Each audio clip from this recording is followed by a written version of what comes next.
ఒకరోజు ఇబ్బంది పడుతుంటే నేను అన్నా, సార్ అక్కడికి వెళ్ళే వాళ్ళు ఏదో అన్ని తగ్గిస్తారట, ఒకసారి వెళ్దామా సార్ అన్న. మంత్రి గారి ఆశ్రమానికా? కానీ అక్కడ మంత్రి గారు తెలియదు, నాకు తెలియదు. తెలియదు. అయితే మేము తీసుకెళ్ళాం, ఇద్దరు వెళ్ళాం.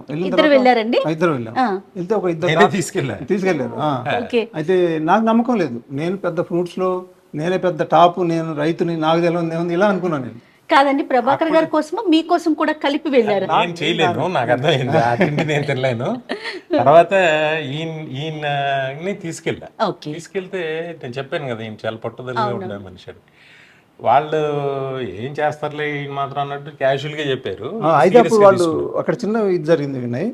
ఇక్కడ ఏమైందంటే, వాళ్ళు నీకు గుర్తులేకపోవచ్చు, అప్పుడు ఏం చేశారంటే, వాళ్ళు మీ ఇద్దరు డాక్టర్లు ఉన్నారు అక్కడ, వాళ్ళు ఒక రాసి ఇచ్చారు, ఒక 150 రూపీస్ ఫీజు తీసుకొని ప్రాబ్లమ్స్ అన్ని చెప్పాం. ఏం లేవు, నాకు ఇవన్నీ చెప్పాను. చెప్తే వాళ్ళు ఏమన్నారంటే, 1 month లో మీకు రిజల్ట్ తెలిసిద్ది, కానీ మీరు చేయరు, సినిమా వాళ్ళు వేస్ట్ ఫెలోస్. ఒక్క చేసింది నాగబాబు గారు, అంతకన్నా స్ట్రిక్ట్ గా పవన్ కళ్యాణ్ గారు చేశారు.